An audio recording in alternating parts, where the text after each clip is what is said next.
Hi, I'm Phyllis and my website is southernfrugal.com.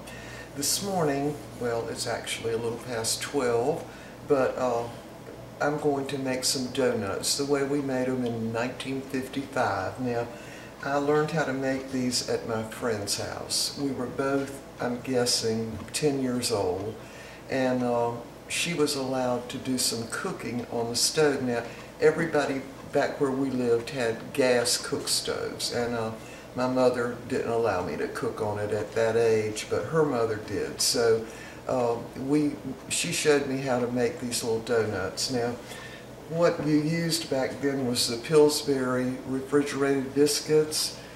You can't find the same kind now, or I couldn't find them in Walmart. So I got the baby Grands. Now you want to use biscuits that are not in all those layers. You know what I'm saying? You want to use the one that's a solid. And these are Grands Southern style. So that's what we're going to use. I've already got my skillet heating up. Now, when me and my friend, her name was Paige, made these, she always was only allowed to use the small little skillet. And I happen to have one just like we used. So, I'm going to open these biscuits,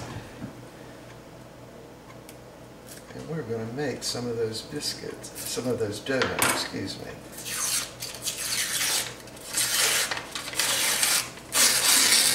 And again, there are 5 biscuits in here. Let me see if I can press on this. It's been a while since I used any biscuits there, like this. So we're going to open them up. And again, I've already got my oil heating up, and I'm using regular vegetable oil. Back then, we used the oil that was on her mother's stove. It was a little thing. My mother had one too, and it said grease on it. It was a little stainless steel thing with a little strainer in the top, so you always put your grease in there. So the kind of grease we used was probably bacon, and probably chicken had been cooked in it and all kinds of stuff, but it was the grease that was on the stove. So what we're going to do, let me turn it up so you can see this, is just kind of mash this little biscuit out. And again, the canned biscuits, they were not the Grands, they weren't this big, but this is similar. And you do want to use the biscuits that are not in all those layers. Little apple core, make a little hole right in the middle, like that. And what we're going to do is use this little hole to see if the grease is hot enough. So I've got my burner on, really on medium. So we're going to fry these. So I'm going to go ahead and drop one of these in and see if it's ready.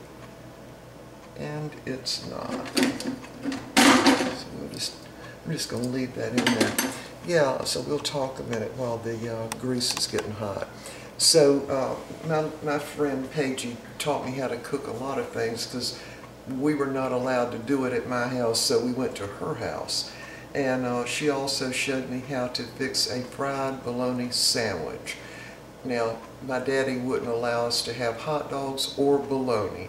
So if you wanted a bologna sandwich, you went to Paige's house. So Paige's, it's P-A-I-G-E. We called her Paige. And her sister and my sister were the same age. They were in one of those little social clubs together. And me and Paige became great friends for a number of years. We were even friends after we both got married. But we had a lot of fun together. And anyway, this grease is still not hot enough. I'll turn it up just a notch. So yeah, we would fix these, and I think I told the story about how we found what we thought were potatoes out in a little field out behind her house, and there was an old dairy there and everything, and I might have told that, I think I probably did. So we dug up what we thought were potatoes, and we were so proud of ourselves, and we brought them back to her house and asked her mother if we could peel them and cook them.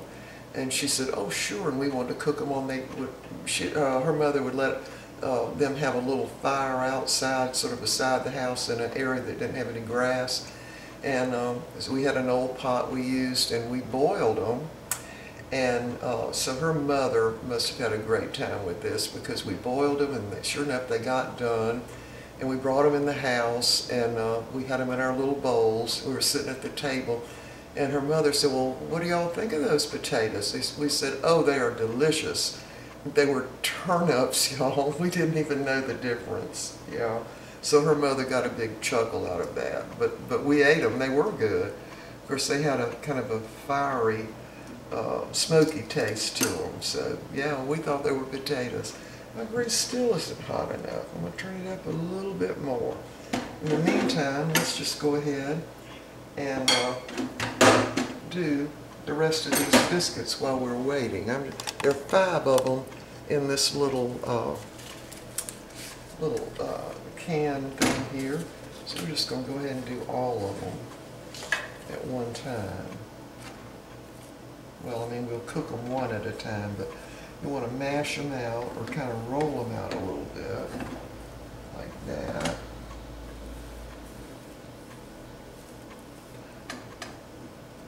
And then just take your little apple core and put the holes in them like that.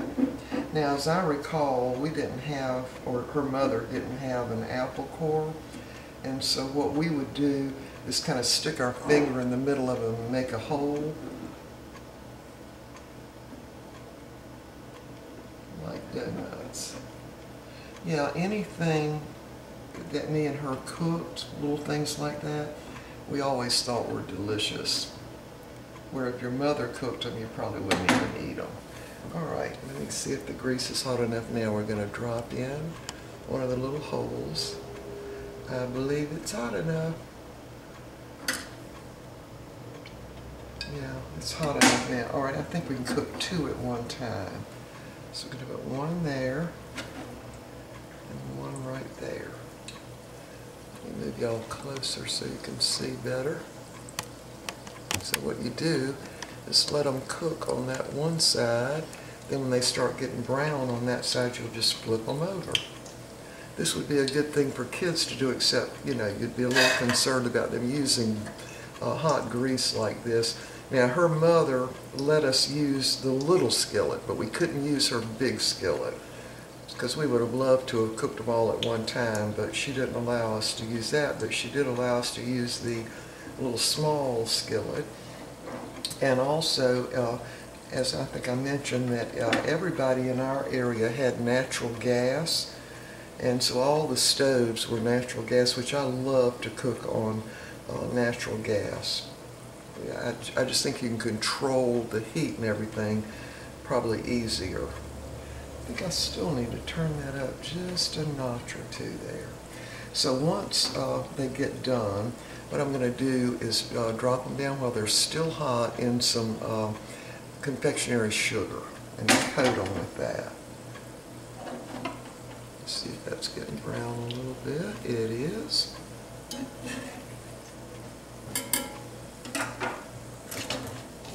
So I'll just use this and see if I can flip them over. Actually, this little knife here works better, so we'll just flip them over like that. There we are. It looks just like a donut, doesn't it? Got little donut holes cooking. I'm going to turn my heat down just a touch because that might be a little too hot.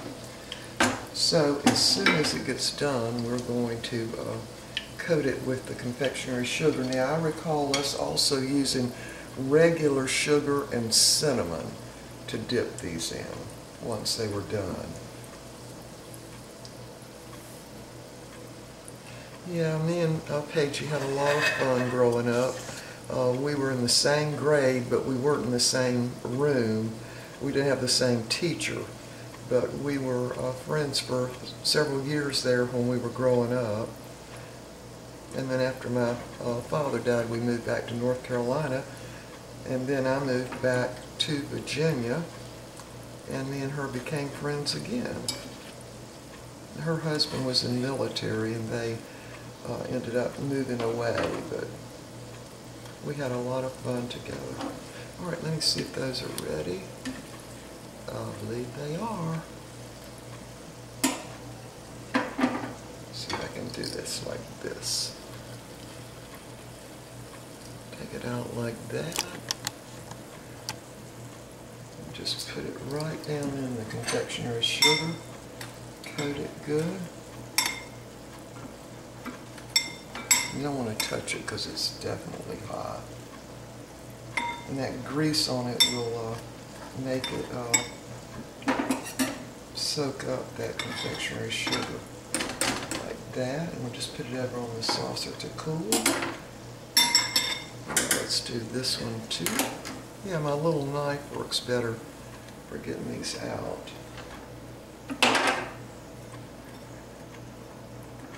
Coat them really good.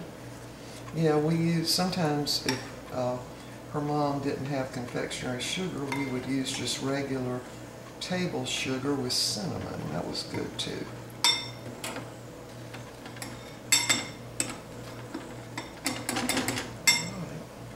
Alright, we're ready to cook 2 more. We'll get that little donut hole out of there. Alright, so we just drop them in. Yeah, now the grease is probably the right temperature. You know what, I might be able to get 3 of those in.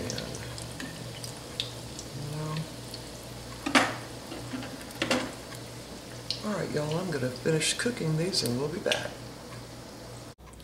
Alright, we finished frying out our donuts and I'm going to go ahead and taste of one. I already tasted of one of the little donut holes. And anyway, here's my 2 and these Mr. Bucky, I guess he'll get 3. But anyway, here they are. Now, one of the things you could do is also dip them in chocolate. That would be wonderful. Wish I'd thought of that earlier. But I don't recall me and Paige ever using chocolate. But anyway, this would be something that would be great to do with your young children or grandchildren. Of course, the adult would have to do the frying, but they could do the coating on them. All right, y'all, here goes.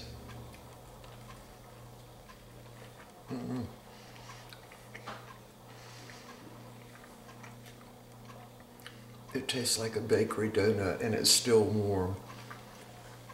See how it kind of goes together because it's I gotta have another bite. Perfect little donut. Anyway.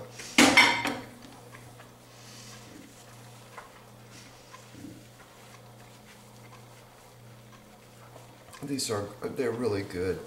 You could also not do the hole in the middle of them. Go ahead and fry them like that and then use your little cake decorator and put some kind of jelly or something in the middle, or cream or chocolate or Nutella or whatever. That would be really good. Anyway, this would be a great project for children. I guess as long as the adults did the frying, they would be really good, and I think kids would get a really big kick out of them. Now, I have never made these with those biscuits that are in all the layers. I never tried it because I really didn't think it would work, and I still don't, because you want the donut to be kind of all in one piece and not have flakes coming out on the side of it. And also, how perfect is the hole in that? Perfect, right? All right, y'all, and I wanted to take this opportunity to thank y'all so much for all the comments, the prayers and condolences when Peppy passed away. We really appreciated it, and thank you so much for that. All the notes and things y'all told us, and so many of y'all had the heartache of also losing a pet, and it's really pretty devastating when you're older. It really is, because they're just so much a part of the family. And the other update, my black eye and black bar is almost gone. It's still there some, but it's almost gone. So anyway, all right, I want to go get the stuff that y'all suggested that I use on my black eye and forehead. Hold on. All right, a lot of y'all wrote in on the video where I had fallen and hurt my eye about using this right here. And they're all different kinds of brands. I just happened to be by CVS and I just went ahead and got their brand. But it tells you it's good for bruises, and it's homeopathic. And it really works, y'all. It really does. Of course, I've never really had a bruise on my face like that. So I had never used this before, but I think it would work on any kind of bruise. The actual ingredient is called, I think it's pronounced Arnica Montana. I'll let y'all see that if you can see it in there. I'm not sure, I can't see my screen. But that's the main ingredient, and I looked that up, and it's some kind of a plant. And of course it's not good if you'd get it in your eye or you wouldn't want to swallow it. But it really, really worked. I was very surprised, but thank y'all, all y'all that suggested that. There were quite a few that did suggest it. So anyway, that's it, y'all. I hope you'll try these little donuts. I think it would be great to make these with children or grandchildren, as long as the adult, of course, does the frying, and let them do the coating, because they really do taste quite good. I would say they would definitely rival a donut you'd buy in the store for sure. And you could coat them with all kinds of things, like you could actually have some icing and coat them with all those little sprinkle things. Kids would love that. All right, y'all. So I will see y'all next time. Okay, bye for now.